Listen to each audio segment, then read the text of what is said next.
This is the Dallas Morning News. Hello, everybody. Welcome into SportsDay Insider presented by the Dallas Morning News. I am Kevin Sherrington, joined by my pals Evan Grant, and I think making his debut on SportsDay Insider, Mike Curtis covers the Mavericks for us and has been doing it now for a while. And we're happy to have Mike on. How's it going, man? It's going good. It's going well. I'm here in New York City for the 2025 NBA draft. I hear there's a pretty popular guy that went to Duke who could be going to the Mavericks. So we'll see what happens. Will they be able to call him something other than that kid from Duke now? I think they've always been able to call him by name. They were just being pretty cautious, mainly Jason Kidd when he was doing his ring of radio and TV interviews. Okay, all right. So this is a momentous time in the Mavericks history. There's no question about this. Of course, after the trade of Luka Doncic in February the 1st and the fallout from all of that, and then the bounce back to earn the 1.8% chance of getting the top pick and moving from 11th to 1. The first time in their history they'd won the lottery. Of all times for that to happen, I can't think of a better time than this one. This not only does this have the chance to heal not all the wounds left by the Luka Doncic trade, because there's a lot of people out there that still love Luka and will always love Luka. But the opportunity to get a player of this caliber coming in, if you read Jay Billis's analysis on ESPN today, and Jay Billis, a pretty insightful guy about college basketball in particular, and he keeps up with that. And also from the standpoint that he's a Duke guy himself, he called him the best Duke freshman ever, which covers some ground saying that. And then he also talked about his maturity and the fact that his game really has no weaknesses. There are things he can improve upon, but he does a little bit of everything. And he talks about his competitiveness and how it's off the charts, his maturity off the charts, his leadership, all of those things makes him the obvious choice. As he put it, in a draft that's supposed to be pretty good, he still calls it the Cooper Flagg draft. So that is saying a lot at this point. So, Mike, let's settle this once and for all. There's no chance they're going to screw this up and make a trade before that first pick comes up, is there? You know what? It's funny you say that, because, and I'll reveal this to our listeners. The week before Luka Doncic was traded, I was doing a piece pretty much on the likelihood of every player down the roster getting traded, and I had next to Luka Doncic's name, no chance. we didn't print that. Obviously, thank you to our editor, Jamie Hancock, for tempering me down a little bit, but I didn't think that was possible, and I was wrong. I don't think that there's going to be a big chance that they're gonna trade this pick. I think Cooper Flagg is gonna be a Dallas Maverick. Everything from who I've spoken to, how the team has moved. He was the only pre-draft workout for the Mavericks. The Mavericks were his only visit before the draft. I think this is a partnership that's going to start tomorrow night. It's interesting because, like, Cooper Flagg, he's already been labeled a generational talent. He's known for his versatility on both ends of the floor. He's a guy who can put the ball on the floor, play defense, get his teammates involved. I think this is going to be a really good fit in Dallas. Mike, I'm always the skeptic on rookie mania, I guess would be the right word. And listen, I know that Flagg is far and away considered the number one prospect in this draft, but I'm looking for you to either temper things a little bit or tell me if I should go out and buy a jersey. How much impact is a guy like him going to make this first year? He's had 1 year of college basketball. And this is not a team it's not going to have Kyrie Irving to start the year. So how much impact can he have in that first season for this team? Yeah, I think it's a unique situation. As much impact as he or the Mavericks will allow him to have, I think. When you think about like the team that he's going to, most guys who are going number one, they're going to really bad teams and they're being asked to be the savior of that franchise. There's a lot of pressure put on that kid to kind of change things overnight. And they get ample opportunity to go out and make mistakes, play through them.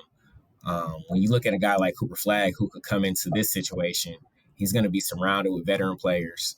He's going to be around two guys who were the number one pick in their respective drafts, and Kyrie Irving and Anthony Davis.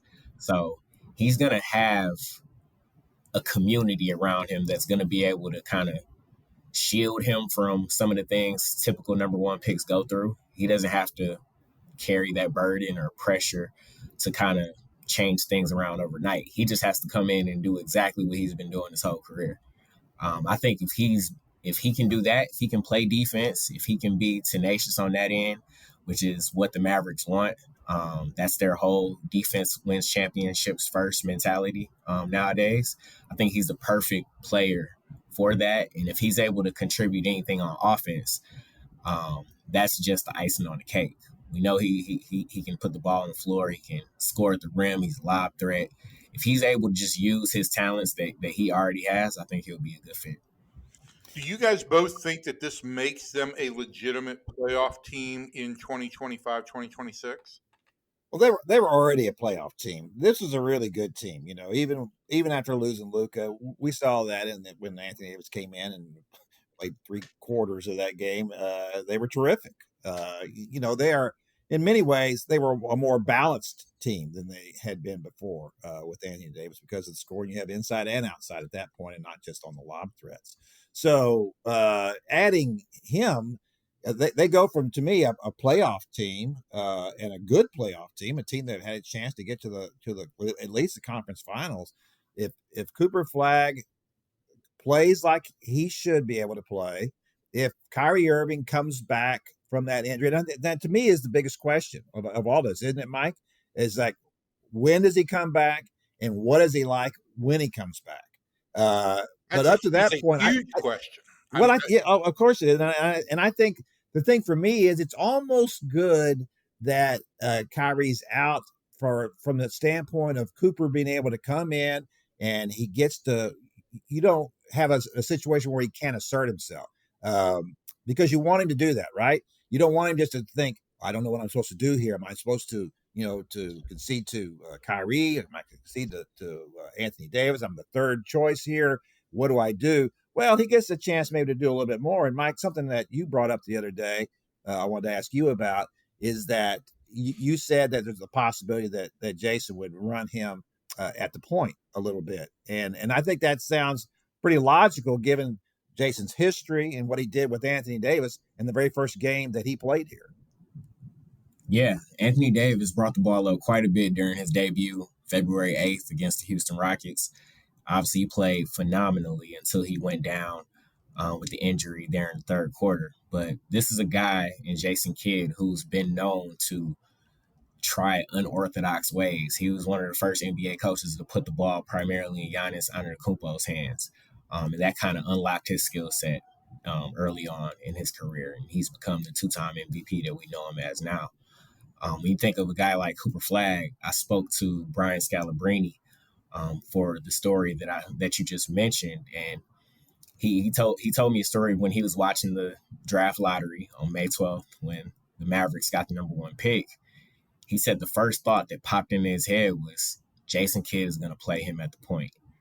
And it's an interesting concept because, like, Jason Kidd made a comment on one of the radio appearances he had over the last month. And he said he thinks Cooper's a guy who's positionless.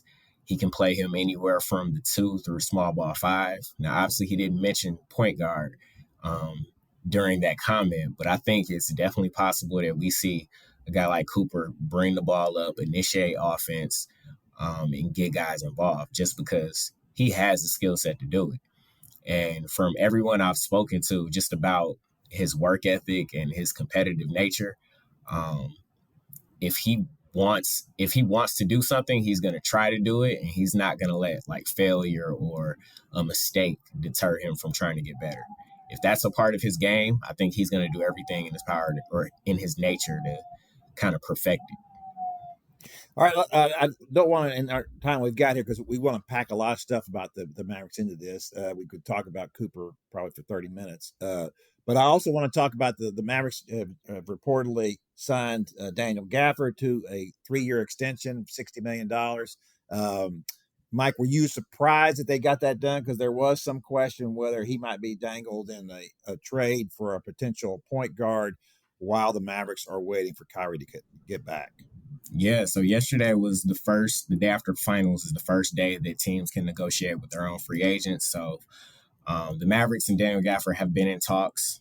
They're nearing a deal. I'm not sure if that deal is set and agreed upon yet, but they're nearing a deal and he intends to sign it. But yeah, this is a move that pretty much secures and solidifies the Mavericks front court for this 3 to 4 year. It's probably a 3-year window. Win now window that they have with Kyrie Irving, Anthony Davis, and this core group that they have. But I think it was a really good move considering that we don't know how healthy Derek Lively is going to be. He's had injury issues during his first 2 seasons, and I think just having a guy like Daniel Gafford who can pretty much do the same thing. He's a rim runner, lob threat, rim protector. And he's very efficient around the rim. He's always up there in the top 2, top 3, top 4 in field goal percentage. So I think it was a really good move by the Mavericks. It's unclear what the contract looks like structurally. But I'm pretty sure there's some type of way that if the Mavericks still wanted to get off of that contract, they could look to move him for a different asset like a point guard you mentioned. But I think the Mavs think they can get a quality point guard without trading away Daniel Gafford or PJ Washington for that matter, which those two are their best assets this offseason. Yeah, those guys certainly, when you're talking about, what Nico Harrison's tried to build all along is, of course, a defensive team, and PJ, until the addition of Cooper Flagg, is considered probably their best defender. I don't know. It'd be interesting to see to me who ends up being the better defender across the board. Will it be PJ? Will it be Flagg? But at least you have 2 guys of that caliber now on your roster, or you will after this draft. So at this point, we're talking about Kyrie. Give us the timeline on whether he is has he already opted out of his contract, and are opting out so he can sign a new deal, and that give us a little update on the deadlines and all of that.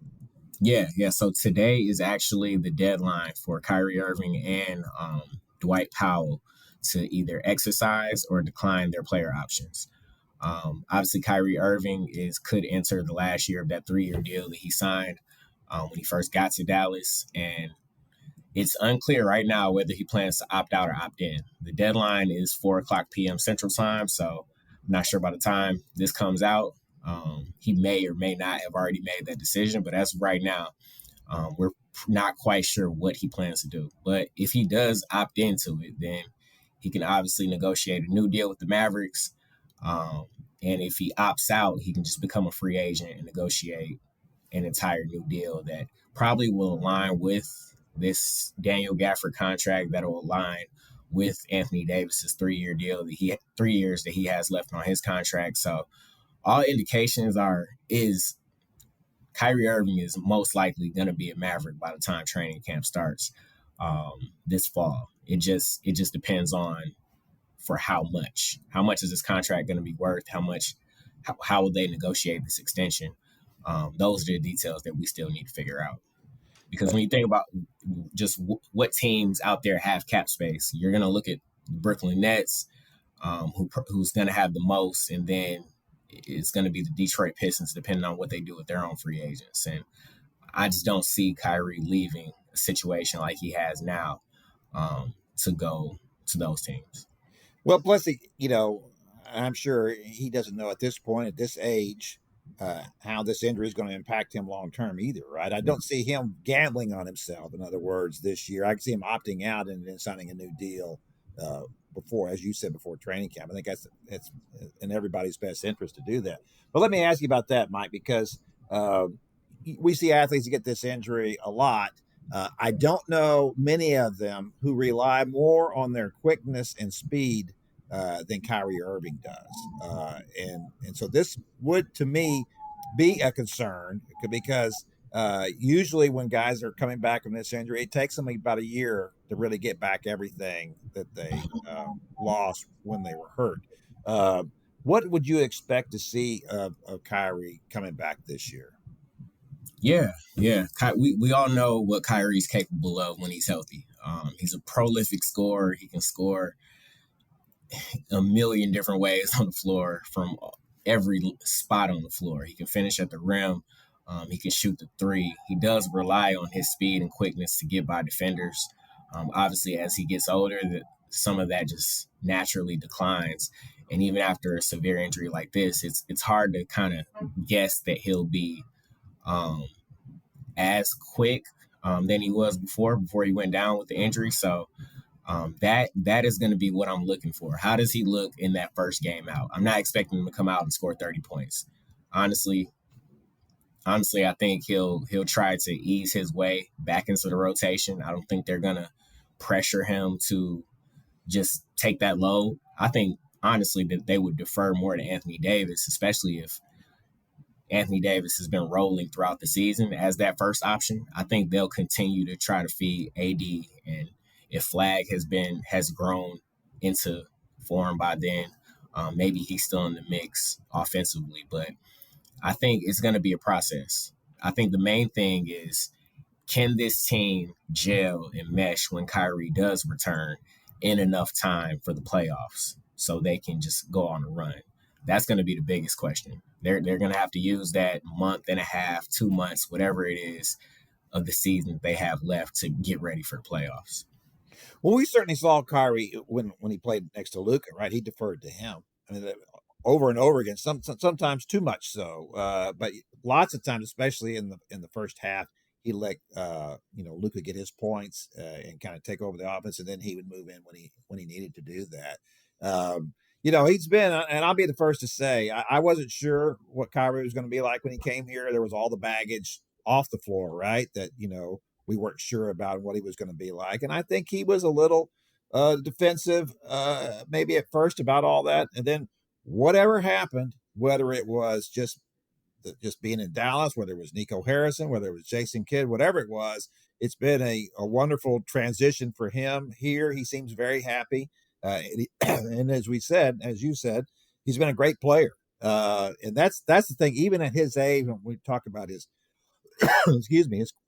his quickness and his ability to see it up close is phenomenal. I mean, I don't know that there's many 20-year-olds out there who have the kind of quickness and ability to change a direction. It's the burst and then the stop, and his ability to do that is just phenomenal. I don't know. I've never seen a Maverick who had that change of direction like that, and it could to start and stop like he can. So that has been a huge addition to this team, and I do think that the second part of that for me with Kyrie is that his willingness to say, I don't need to be the main guy here. I can sit back and I can let somebody else get their points if that's what we need to do. I do think that there will be more of an onus on him now, obviously without Luka. But now that Cooper Flagg has come in, if he comes in and demonstrates, as Evan brought up a while ago, is he going to be ready to play right away or not? Is there going to be an adjustment period?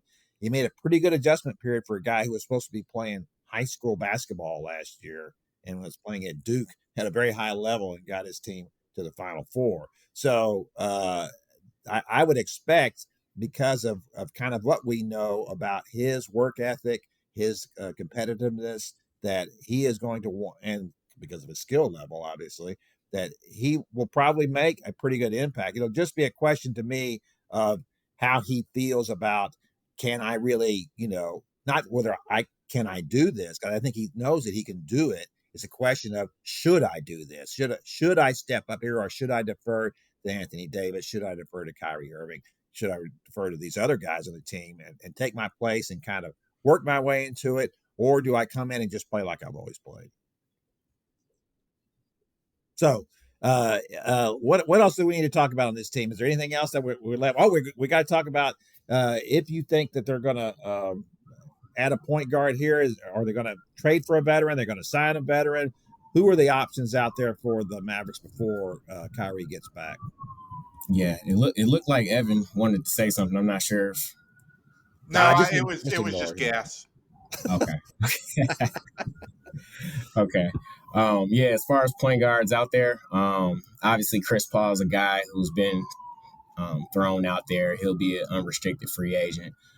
Interesting thing about him, I know he's a veteran. I know he's one of the oldest players in the league, but he played all 82 games last year. And if it's anything that the Mavericks need, it's an experienced point guard who can kind of play with these veterans that they have, and it's health. If Chris Paul is able to be healthy, I think that's a pretty good option. And obviously he'll be able to kind of take a back seat once Kyrie does get healthy. If that is the case, he ends up in Dallas. Lonzo Ball is another option that's been tossed out there. He's currently with the Bulls. I think he has 1 year left on a $10 million contract. So there would have to be some type of trade in order to get him. And then a couple other options. Dennis Schroeder is going to be a free agent as well. It's unclear if Detroit wants to either keep him or let him test the market out. D'Angelo Russell's all out there as well, but I'm not sure how he fits with this team. So there are a few options out there. It just depends. Mavericks might even try to get creative and go after someone we're not thinking about. A guy like Drew Holiday, he just got traded last night from the Celtics to the Portland Trail Blazers for Anthony Simons. That's an interesting trade that I'm looking forward to seeing how it shapes out, especially in Boston, especially since Jason Tatum is going to be out for most of next year, that Achilles. So there are options out there. Yeah, they're clearly making that deal, trying to get more scoring punch back, and then you're also dropping a big contract with the Celtics. I mean, the Celtics have some huge contracts to deal with. Tell me this: why did Dennis Schroeder, great defensive player? He seems to fit what the Mavericks would like to do as well from the point position. The guy's played, I think, with every team in the league so far, except the Mavericks. Why is it that he never sticks anywhere? That's a good question. Last year, he was on 3 teams. Started the year in Brooklyn. He got traded to the Warriors, and then I think he got rerouted to Detroit. So, yeah, it's a guy who can't seemingly find an NBA home, at least permanently. We know he started his career in Atlanta. We know he's capable of being a really good backup guard. Like, he can score, he can facilitate. He kind of reminds you of like that Rondo type of prototype. I think he's a much better scorer than Rondo was, but it's interesting. I'm not sure if it's a culture fit. I'm not sure if it's how he interacts with teammates. I know people say like they hate playing against him, but once they're on his team, like it's a guy you want to be on your team. So I'm really not sure what it is with Dennis Schroeder. I've never covered him. Never even asked him a question like in an opposing press conference, but it is an interesting situation. Well, those are the big things, right? As you mentioned too about Dwight Powell was also they're making a decision on him. Is this the end for Dwight Powell, or is he got a place on this team? He actually intends to opt into his player option. I did forget to mention that. So he has a $4 million player option. It's last year of his contract, so he intends on opting into that contract. Okay. So they're very front court heavy. They've got everybody in there in that group. Before we let you go over a couple other things here because of the addition of Cooper Flagg. What does this mean for a guy like Najee Marshall, who was a really terrific pickup for the Mavericks last year? He far exceeded any expectations I would have imagined for him offensively. I thought basically you thought you were getting a defensive player, and he ended up being a guy who was really, really good offensively. So how would this impact his minutes, do you think? Yeah, it's going to be interesting depending on if Cooper starts or if Cooper comes off the bench. if Cooper starts, does PJ Washington come off the bench? And PJ Washington and Najee have to kind of just, I don't want to say fight, but Jason Kidd's going to have to decide who's going to get more minutes out of the two. But it's going to be an interesting dynamic, especially because this is a rookie who's touted as a generational prospect. Is he going to come in and pretty much take over that starting small forward, power forward role? Probably not power forward because Anthony Davis and then you got Lively. So it's going to be interesting to see how Jason Kidd balances these minutes. But you talk about a guy like Najee Marshall. He played a little bit more point forward last year than I think anybody expected. And he was able to be successful in that role. I think Jason Kidd even started in the last 2 games of the season and play in tournament at point guard since they were out of options. But he's a guy that can create for himself, create for others. We know he has that patented right-hand floater that he was really successful at last year. So as long as he's still able to do those things in the minutes that he gets, I think he'll still be able to make an impact. And he's really good defensively as well. Not the defender we thought he would be, like guarding the best perimeter player on a nightly basis, but he's still solid from that end too. So I guess if you're going to give Flagg some minutes at point guard, there's ways to make this all work with these guys. And I'm sure that's the way that Jason's going to try to sell it to these other guys, right? Is that everybody's going to still get their minutes? We're just going to be moving people around, or we're going to have more versatile pieces. I would expect that, and you mentioned that up top about the versatility of Flagg and what he's able to do and play any position, certainly guard any position, is that there'll be a lot of that on this team, right? There probably won't be as many assigned. This will impact Klay Thompson too, right? I mean, he's not going to be playing any small forward anymore, I don't imagine. So this is going to be a situation where Kyrie Irving may be the only guy on the floor with a set position when he comes back. Yeah, I think so. And then when you look at some of the depth they have, you got guys like Jaden Hardy, Brandon Williams, Omax is still there on the bench as well. Some of those guys are going to be coming back from injuries. Like, do they have minutes for those guys? As of right now, it doesn't look like it unless they strike out in the point guard market, and they have to rely on some of those guys when the season starts. So that's another thing to keep an eye out on. Is that one last thing? Is Jaden Hardy a possibility for that role, a point guard? It's interesting. Like he had his moments this season. Obviously, he was shooting the ball really well, especially December. But he suffered 3 separate right ankle injuries, and it kind of disrupted every time he built some momentum.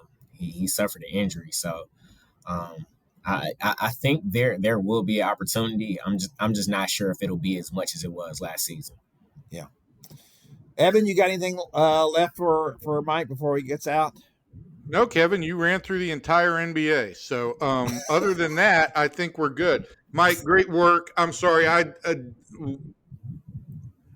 was focused on draft stuff today, but it's a really good update on where the Mavericks are and their options going into the summer. And we're going to have you on much more as we get closer and into the season. But thanks, and enjoy the city, and we'll edit out the sirens in the background. It's always a telltale sign of when we're doing a podcast with somebody in New York, because the sirens are nonstop. But thank you for joining us.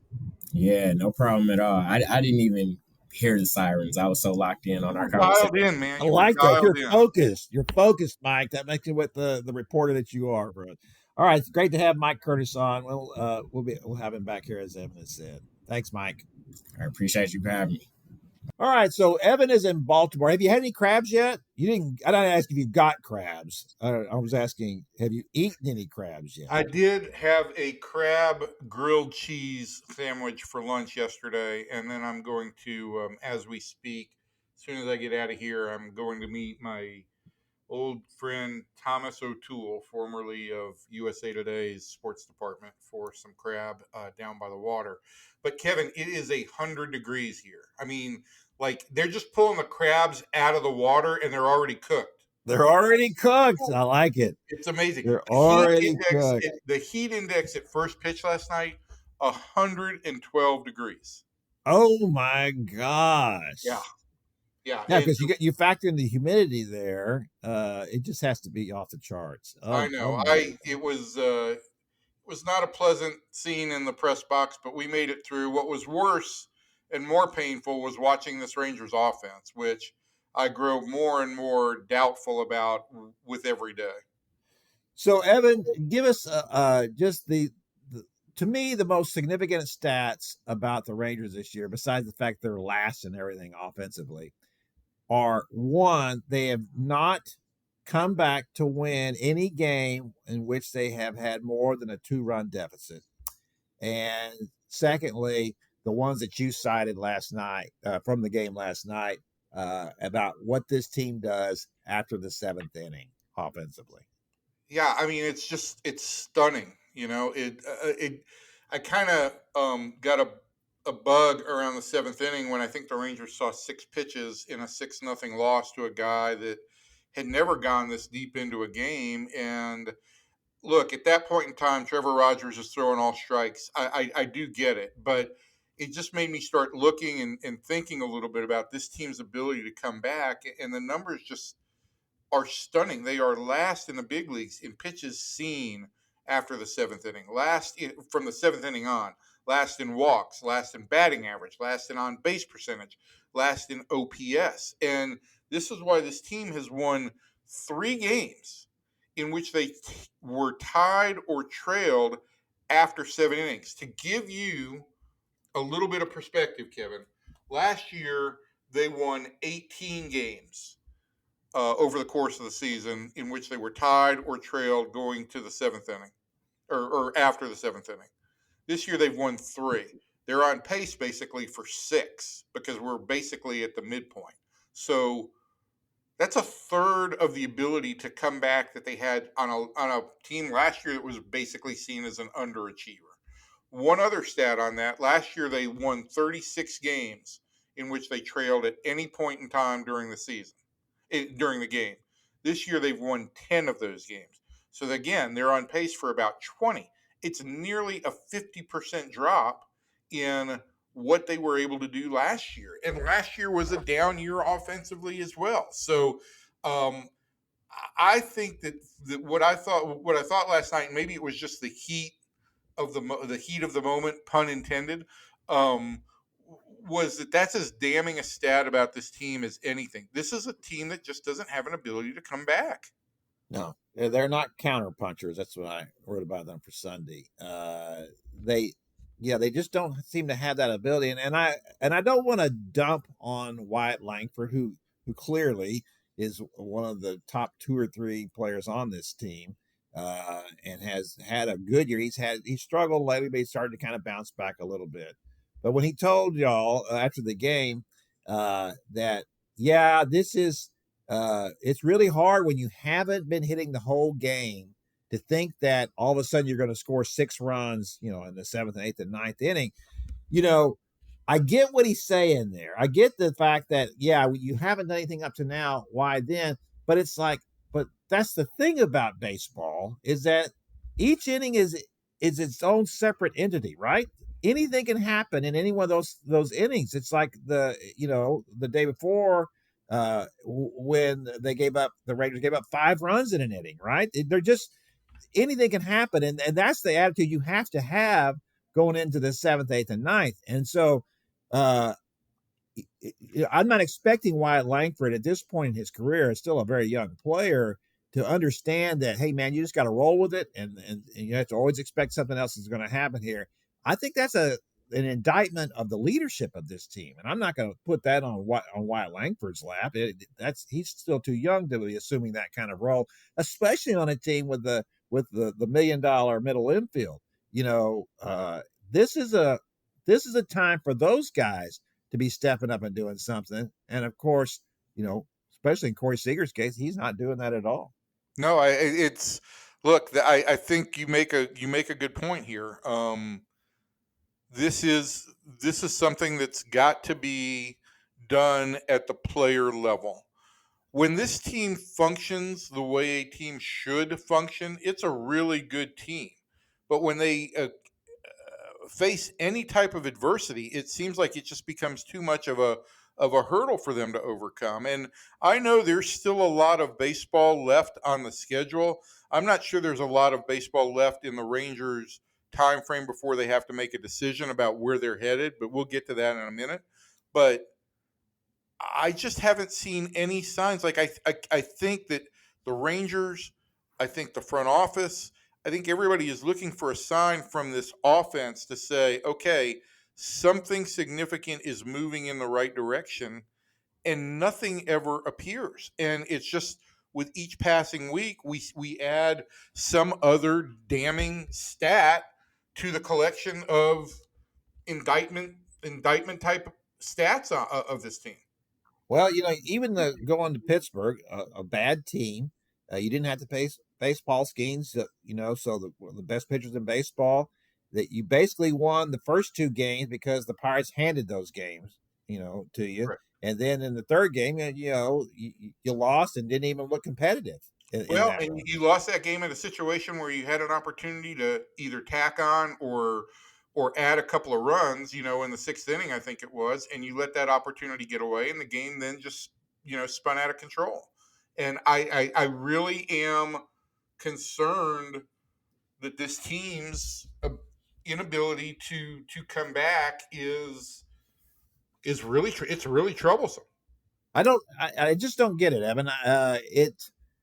This, of course, in 2023, and this is largely the same team, the same core players on this team as it was then. Maybe not all of them playing at the same level, starting with Evan Carter, but even he came in at the end of the season. He wasn't a player throughout that season. So when you have that kind of thing happen then, and when they just piled up runs on people, and then to go what happened last year when they had a significant regression, and then this year they regressed even more. It's like, if you keep this whole group together, what will it be next year? Well, Kevin, to that point, this morning I did a little bit of research, and all of it keeps coming up.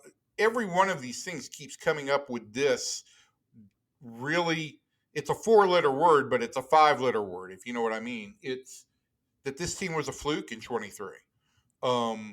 Because if you look at, there were 7 players in 2023 that had at least 200 at bats for that club who have seen at least 1,000 pitches for the Rangers this year. So essentially, 7 regulars from or full time players that are still here. Of those 7 players, 1 player has a positive OPS from the start of 2024 compared to what his 2023 numbers were, and that's Josh Smith. Everybody else, and we're talking about Marcus Semien, Adolis Garcia, Jonah Hahn, Josh Young, Ezekiel Duran, and Corey Seager, every one of them, their OPS from the start of 2024 going forward is at least 97 points lower than what it was in 2023. I mean, that is a dramatic and drastic jump. And the best of that group is Josh Young. And Corey Seager has a 200-point drop. And look, he's still at 810 over the course of the last 2 years. But that's a big, big drop. You look at the guys like Semien, Garcia, and Heim, those are all 150-point drops for those guys. It's just, it's remarkable, and it suggests, once again, if you look at the Rangers in the 2 years before they won the World Series, they were a 90 and 100 loss team. You look at the Rangers in the 2 years since the World Series, they were a losing team, and they look like they're headed for a losing record again this year. And it just screams at you that the 2023 season was a fluke. And I think that's the only way you can diminish or demean that World Series championship is by ending up being labeled a fluke long term. Yeah, it's an ugly thing to say, and I will say this too. I wrote a column early in 2024 about what if this team. I didn't say what if that was a fluke, but I just said if this team, basically I asked how long will the honeymoon last? If this team doesn't continue to perform like it did in a World Championship season, how will the fans respond to it? And I got a lot of blowback for that. People saying, "Oh, That's good enough for me forever. I got nothing else to ever ask of these Rangers. And it's like, no. That's not. You and I have had that discussion before. Like when the Braves in the '90s, they won one World Series, uh, and they were considered like baseball's great underachievers because they were in the playoffs every year. They were a great team, great rotation. But to me, I take that over winning one and then out. I mean, I want to. I want. So the Marlins have won 2 World Series, and what has it done for that franchise? Nothing. Nobody cares. You need to be competitive every year. You need to be in it. You need to be giving your fans a reason to have hope about watching this game tomorrow and the day after that, and the day after that. And this team, I think, as you wrote today and have written and I've written, there's nothing this team that it has shown us and more to the point, shown Chris Young that makes you believe in it. Why would you? Well, the pitching does. The pitching makes you believe in them. Well, the pitching does, absolutely, and but to me, that's the great crime of all of this. The Jacob deGrom has looked as great as he's ever been, and Nathan Eovaldi's pitching well, and Tyler Mahle was pitching well before he got hurt, and the bullpen has actually kind of held up okay, and better than okay. They still need a closer, but all of that part of it they've got, and they've never had that. Even on the World Series teams, their pitching was just average, at best. And now they've got that, and now they can't hit. And I, in the 40 years I've been around this team, they could always hit. There was never a question about that. They always had enough hitting, and for them not to have any now is just phenomenal. Especially as we talked about when you're paying your middle infield that much money for it. It's not like that these were a bunch of Rusty Greers that you were hoping they came up through the system and were nice players and good hitters, and you're hoping they're going to do it, and they're all overachievers. These guys aren't overachievers. Some of these guys, as in Wyatt Langford and Josh Young, they're first round picks. They've got 6. They've got their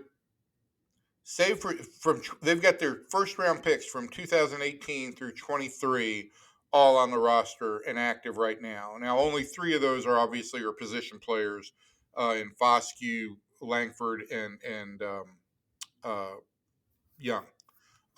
But yeah, to your point, they have drafted and they have brought players up through the system. I just don't know what to say about this team. Other than I think it also risks. I think this is a column at some point in time for one of us. But if this continues, I wonder if this goes down as the biggest underachieving Rangers team in history. This particular version. It'd be right up there. It certainly is in my estimation. I can't speak for the 72 to 84 teams. Right. For most of those teams were just terrible. There was nothing expected of any of those teams. No, they're not. And Billy Martin came in and he made a winner out of them that one season, and that was, but that they were considered overachievers then, certainly not underachievers. No, there's never been a time. Well, first of all, there's never been a time they won a World Series, and then you come and you're trying to defend that, right? You're always going to be looked at that point as if you're not even making the playoffs. Surely you're underachieving. So, how is this going to impact Chris Young's thinking then? I mean, you alluded to it earlier that he probably won't wait until the deadline to make a decision on this team. I don't think he will wait until the deadline. I also think what's going to be interesting here is if this team doesn't respond, how aggressive or potentially drastic would he be when it comes to what he would do? And what I'm saying here is, if you're looking for the guys who would have the most value on the trade market and who would potentially bring you the most in return, we're talking about Nathan Eovaldi and Jacob deGrom. I don't think Chris Young has any desire or intent to trade either one of those guys. But if this team is going to rebuild, I mean, that's where the most value is. I think in all likelihood, the Rangers have until about the All-Star break to figure this out. Coming out of the break, right, they play Detroit for 3 games, so that's not going to be an easy task. And then a week later, they're on the road as the deadline looms. So I think Chris is probably going to have his mind made up, and this was the opportunity. They've played 16 consecutive games. It's going to run to 18 with the end of this Orioles series against teams that currently have losing records. And so far, they've done okay. They're 9-7 in those games, but they removed all margin of error with how badly they performed in the first 2 months. And so they needed to make hay here, and they haven't. And so I think it continues to push Chris towards a position where he says, okay, what do I do? Now, with Mally hurt, I don't know what his value is. I don't know if he'd be back before the trade deadline, and that would obviously be a big piece that they'd be willing to trade since he's in the last year of his deal. They've got some relievers that would have a little bit of value. I just don't know what their value pieces would be to trade that would start a significant makeover, unless again you say, hey, would the Rangers be so bold as to say, would anybody consider a Rafael Devers type trade with Corey Seager? Yeah. I mean, really, at this point, Evan, everything you're talking about, and you're right. First of all, most teams are trading for pitching at the trade deadline. And so that's the one area that's performed well for the Rangers, and it doesn't do anything for you long term. If you're coming back next season with the same team, the same lineup, why would you expect anything different? I'm not expecting anything different. I'm not expecting anything different in the second half from these guys. I'm not expecting anything different next year. This is who they are. They might get marginally better, here and there, but they're not going to bounce back. They're not going to be like they were in 2023. So to me, Chris is going to have to consider some hard calls here. And maybe this is something you do after the season anyway. Maybe you trade a piece here, you trade a piece there at the deadline, a couple of pitchers, you get rid of them. I don't think he wants to get rid of Jacob deGrom. I think he had grand visions of what Jacob could bring to this team. He finally got that now, 2 years after the World Series. And I think there's certainly reason to believe that Jacob can come back and pitch well next year and the year after that. Look, there's not a lot of there's still a lot of tread left on that tire, right? Not a lot of mileage on that arm. He's had a couple of surgeries, but when he pitches, he looks just like he ever did, So I think that, to me, the hard decisions are going to be made after this season. And Chris Jones is going to look at this lineup and say, are these guys performing at the level I think they should at this point? And if not, and with the limitations that he has on the salary, because Ray Davis doesn't want to pay that tax, that puts him in a bad position to begin with, especially with these big contracts. Should he dump a couple of these contracts? Well, and I don't think in the case of Corey Seager, I don't think you'd be quote unquote looking at a flat out dump, right? But even in a case like Seager, and to your point, I do think that if you're going to trade Seager, this is not Rafael Devers. This is not a situation where clearly Boston wanted to just move him. They wanted to move on from all that drama, apparently. If you're going to trade Seager and the rest of the $32.5 million he's due for the next 6 years, I do think that's the kind of deal that gets done with a longer window or a longer runway to negotiate, like there is in the winter. Sure. But on Seager, the question is now, look, you and I have talked about this, right? And I've said, look, Corey's still a very proficient shortstop. But you have also said, when's he going to move to first base? When's he going to move to first base? Because his range isn't great. He doesn't look as athletic as you'd like out there. I think he's performed well at shortstop. But my point here is, I think other teams that are going to acquire him and would be looking at the last half of that contract are going to be looking at him as a first baseman. And so does a $32.5 million first baseman or corner infielder, is that bring as much value as or have as much value as you would like? I don't know. Well, I don't think it does. I think usually that's that kind of thing. When that trade gets made, you have to make financial concessions. When you're the seller, you're going to say, okay, we'll pick up so much of this, and maybe they'd be willing to do that if they decided they wanted to get off that contract. Marcus Semien, isn't owed nearly as much and for as long. He is hitting now, but he's certainly gone through his funks as long as he's been here. And I guess what would could drive all this as well is what when is Sebastian Walcott going to be ready? Right? I mean, right now you could, if you were to trade Seager, and obviously we're bringing this up. It seems like we buried the lead. But if you're going to trade Seager, then Josh Smith could play shortstop, and he's proficient and certainly be good enough at that. Question being, as you brought up before about him, how would he hold up physically, playing, being a full-time shortstop, that kind of thing. But Walcott is the one big player, one big prospect left in that system right now. I mean, there are other guys who are considered nice players, but this is a guy who's a potential superstar. But there is, Kevin, on that front, let me just say this, right? You do have Walcott, and he is still playing shortstop at Double-A Frisco, which to me is an indicator that the Rangers at least think the possibility of him playing shortstop in the big leagues is still a realistic possibility. If they were thinking that this guy could make any impact for them in the second half, I think he'd be playing of a playoff race. I think he'd be learning some outfield right now.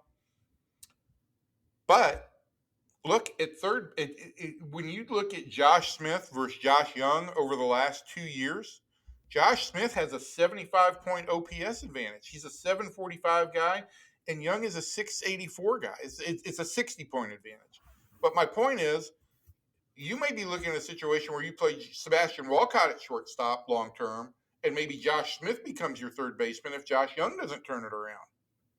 Well, there's no question about that. I mean, I had a conversation with one of our pals out there who's been in the game a long time and has been a coach and a scout and done a little bit of everything. And I just kind of went over some of the players, and we were talking about Josh Young, and I said, he was an all-star as a rookie, right? But I haven't seen that since. He's not played at an all-star level since then. What he looks like now is just a very league average third baseman, and maybe a little less than that. And he's obviously been hurt a lot, and that has been a factor. But he's played a lot this year. He's had a big enough window at this point in his career. If he's going to be something special, if he's going to be a perennial all-star, you'd be seeing that from him now. He played college. And now he has been in the league for a few years. He should be better than what he is right now. To me, he's one of the biggest disappointments. Of course, Adolis Garcia, we've talked about that before. I think, he's made a concerted effort to, pick up his defense in right field, and he's playing really nicely out there. He plays okay. But if you're going to have payroll questions, to me, it's not good enough to bring him back next year. I think these are legitimate concerns. Then when you talk about, they bring in, Chris Young brings in Higashioka, who hit 17 home runs for the Yankees last year, and he's hit one this year. Jake Berger, who hit 63 home runs of the last 2 seasons. He's got 10. It's just a team-wide epidemic. I don't know where you turn and look to anybody except for Wyatt Langford and Josh Smith as guys who are performing up to the level that you would expect of them. Yeah, I mean, look, I think there's still some X factor or some wild card factor with Carter based on the amount of time he missed with the injury. I think even to some extent with Young, but the numbers with Young, he has played a lot this year. And look, since the start of the 24 season, Josh Young is a 249, 292, 392, 684 player. That's got to improve. And if it doesn't, then you are starting to look at situations. He's still got minor league options remaining. He doesn't have enough time to refuse an option. You've got a guy in Josh Smith who, if everybody is healthy, deserves a spot in the everyday lineup. So I don't know what the future holds, but there are a lot of guys who have got to either turn it around or face that. Like in the case of Heim and Garcia, they're probably not part of the picture next year. Josh Young should be part of the picture next year, but he's got to pick it up. Josh Smith has made himself a part of the future here. The jury is still out on Carter at this point, though there are times when he really shows great ability, and then there's times when you worry about whether or not he can stay healthy. And even Langford, I think Langford has he's basically this year. I think the Rangers would like to see a little bit more of a ascent, but he's done fine this year for a second year player. Yeah, he is fine for second year player, but that's the thing. There was hope that he was going to be a superstar, Right. and I think usually when guys are superstars, they start out that way. You know, they there's not much of a runway before they've lifted off. Like he's been compared to Mike Trout. Well, go back and look at Mike Trout's record when he started out. Boom, he hit the ground running. Now, I still think that Wyatt Langford's a really good player, and I don't want to denigrate any of that at all, especially on this team, because frankly, where else do you start? And that's the other issue for me, Evan, is that it's not like there's a lot of guys knocking on the door. Justin Foscue, I don't think he's the answer. We see that Zeke Duran is who he is. That's the disappointing thing about me for this team is that maybe the direction this team needs to take offensively is that we got to get more guys in here who could work a count, who are going to be smart players, who are going to draw walks. We're going to have to learn to score in different ways than just waiting for somebody to hit a 3-run homer. Agreed. And look, the teams that hit 3-run homers, by and large, they've got a few guys who will take walks, ahead of them. And they get to the middle of the bullpen, the soft side of the bullpen earlier in games. And this team does none of that. And I've not seen any real improvement when it comes to plate approach, or I don't want to say plate discipline, just approach. I'm not sure when the Rangers go to the plate, like what their approach is in that situation. I think I know what it should be, but I don't know if I know what it is. No, I don't know either. It's and if you're watching them close up every night. I watch them a lot. It's a frustrating team to watch. I know that it's frustrating for fans as well.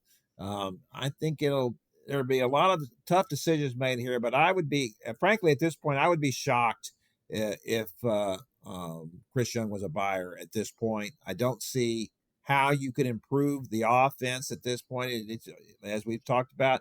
Before the season started, the big thing at the deadline was probably going to be a high leverage reliever, and what's the point of that at this point? I don't see it. No, there's no point in that unless this team gets ridiculously hot in the next 2 weeks and moves above 500 and shows Chris Young that they can have a consistent offense and beat some good teams. They've got Seattle coming up. They've got San Diego coming up. They've got Houston coming up.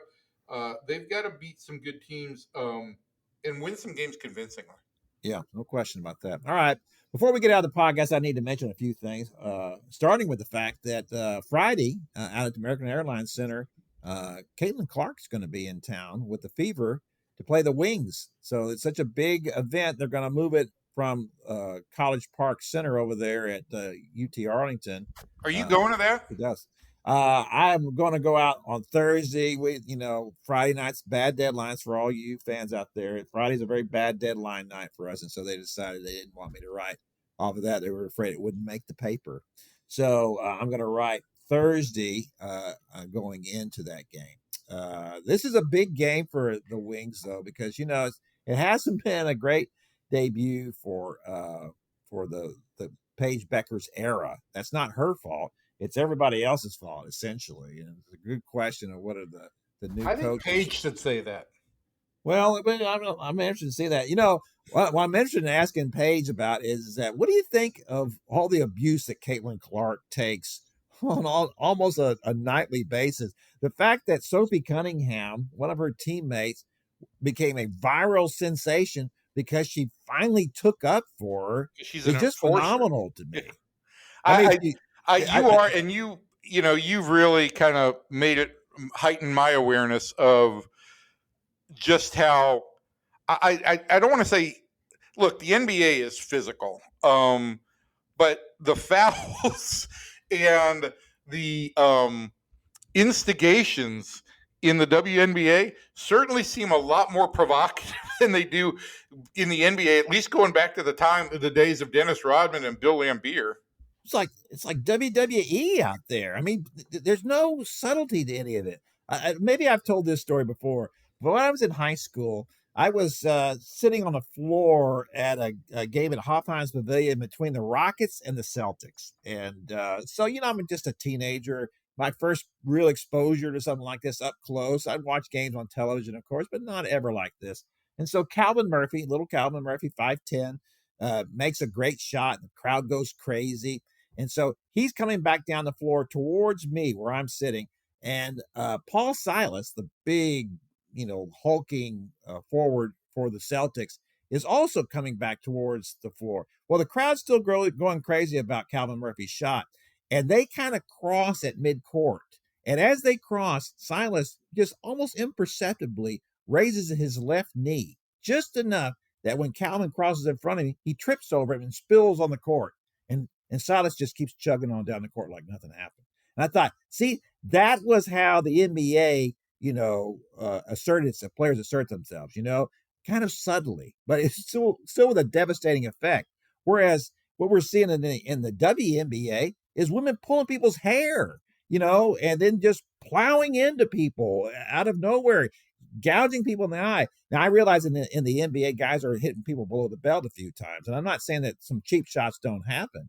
But what's happening in the WNBA, and especially to a woman who has raised the level and raised everybody's boats, right? And there's apparently all this residual, envy, anger, or whatever towards Caitlin Clark, until finally one of her teammates had the gumption to say, hey, enough's enough. We're not having any of this anymore, because that's what you would see a lot of times is that somebody would make a cheap shot on Caitlin. She'd be sprawled on the floor, and one of her teammates would just kind of meekly walk over and help her up.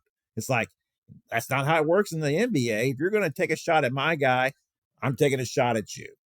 That's the way that it goes. But there's none of that going on, or not enough of that going on in the WNBA. So anyway, I don't think that Paige Beggars has seen that kind of, animosity. I don't think anybody else has, but I am interested to see what she may have to say about that. Also, this week, we've got LIV Golf out at Merido in Carrollton the second time. This will be the second round out there. I'm not going out this week, and I went out. I'll be doing the Rangers on Sunday, as a matter of fact. But I went last year, and I'm going to tell you this. That's a really tough course, and the players like it from that standpoint, but it was miserable out there. It was so hot. There's not a lot of shade out there. When fans, as I was walking the course, fans were telling the other fans, hey, there's some good trees on 14. There's some good trees. When people are asking where the trees are instead of where the best players are, that's not a good sign. The highs on Saturday and Sunday are projected to be 98 both days, 98 degrees. It is too hot in North Texas to be playing golf. It's too hot anywhere in Texas to be playing golf in June and July. See, aren't you happy that I got you on the Rangers beat for Sunday so you can be in a nice, cool stadium? Nice, cool stadium. That's the Rangers did do that for us, right? They put a lid on the new place, and I hope that no one here complains anymore about not playing over across the street. Can you imagine playing across the street now when the weather, the way that it is? I mean, it's brutal. Look, the weather was like always Monday night in Baltimore. I don't know how people could stand it. Well, I don't either. And that was the thing always too at the ballpark in Arlington across the street was that it was always 10 degrees hotter on the field than it was whatever the air temperature was supposed to be. Oh, sure. So miserable. All right, that's going to do it for our podcast this week. We hope you enjoyed it. We know it was a long one. We hope you hung around with us all the way to the very end. We appreciate that. We'll be back next week, talk more about how the draft went, hopefully how it went. We're going to talk more about the Rangers, if they're any closer to making Chris Young make a hard decision or not, and then anything else that develops along the way. So from everybody in here to everybody out there, thanks, and we'll see you next time.